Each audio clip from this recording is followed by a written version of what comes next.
రైతులు రోడ్డెక్కి అల్లాడుతుంటే నిజంగా వీళ్ళు కళ్ళు పోయినాయో నాకు అర్థం కాదు. రైతులేమో అలో లక్షణ అని చెప్పులు చెంబులు లైన్లో పెడుతుంటే, అంటే ఎండలో నుంచోలేక పడిగాపులు పడుతుంటే అంటాడు వైసీపీ వాళ్ళు నుంచుంటున్నారంటాడు, వైసీపీ వాళ్ళు గ్రాఫిక్స్తో ఫోటోలు పెడుతున్నారంటారు. ఇది ఎక్కడ పోయే కాలమో నాకు అర్థం కాదు. అంటే ఎవరిని మోసం చేస్తున్నారంటున్నా.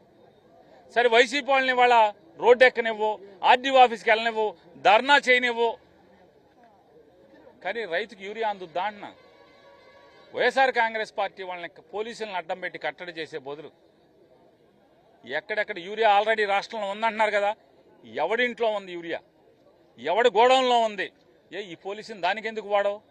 వైఎస్ఆర్ కాంగ్రెస్ పార్టీ వాడిని ఇళ్లలోంచి రానివ్వకుండా, రోడ్డు ఎక్కకుండా, ఆర్డీఓ ఆఫీస్ రాకుండా, ధర్నా చేయకుండా అడ్డుకునేటువంటి తప్పుడు అలవాట్లని, పోలీసుల్ని దీని తప్పుడు పనులకు వాడుకునే బదులు అసలు ఎవడెవడి ఇంట్లో ఎవడెవడి దగ్గర యూరియా దాసి ఉందో బయటికి ఎందుకు తేరు?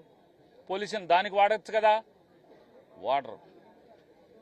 ఇటువంటి దుర్మార్గమైనటువంటి పరిపాలన ఇవాళ సాగుతుంది. రైతులు రోడ్డెక్కి అల్లాడుతుంటే నిజంగా వీళ్ళు కళ్ళు పోయినాయో నాకు అర్థం కాదు.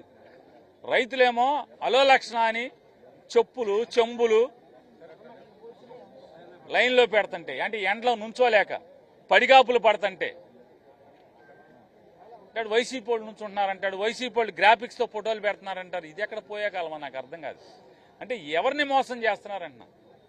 సరే వైసీపీ వాళ్ళని వాళ్ళ రోడ్డు ఎక్కనివ్వు, ఆర్డీఓ ఆఫీస్కి వెళ్ళనివ్వు, ధర్నా చేయనివ్వు, కానీ రైతుకు యూరియా అందుద్దా అన్న. వైఎస్ఆర్ కాంగ్రెస్ పార్టీ వాళ్ళని పోలీసులను అడ్డం పెట్టి కట్టడి చేసే బదులు ఎక్కడెక్కడ యూరియా ఆల్రెడీ రాష్ట్రంలో ఉందంటున్నారు కదా, ఎవడింట్లో ఉంది యూరియా, ఎవడి గోడౌన్లో ఉంది, ఈ పోలీసుని దానికి ఎందుకు వాడవు? వైఎస్ఆర్ కాంగ్రెస్ పార్టీ వాడిని ఇళ్లలోంచి రానివ్వకుండా, రోడ్డు ఎక్కకుండా, ఆర్డీఓ ఆఫీస్ రాకుండా, ధర్నా చేయకుండా అడ్డుకునేటువంటి తప్పుడు అలవాట్లని, పోలీసుల్ని దీని తప్పుడు పనులకు వాడుకునే బదులు అసలు ఎవడెవడి ఇంట్లో ఎవడెవడి దగ్గర యూరియా దాసి ఉందో బయటికి ఎందుకు తేరు? పోలీసులను దానికి వాడచ్చు కదా, వాడరు. ఇటువంటి దుర్మార్గమైనటువంటి పరిపాలన ఇవాళ సాగుతుంది.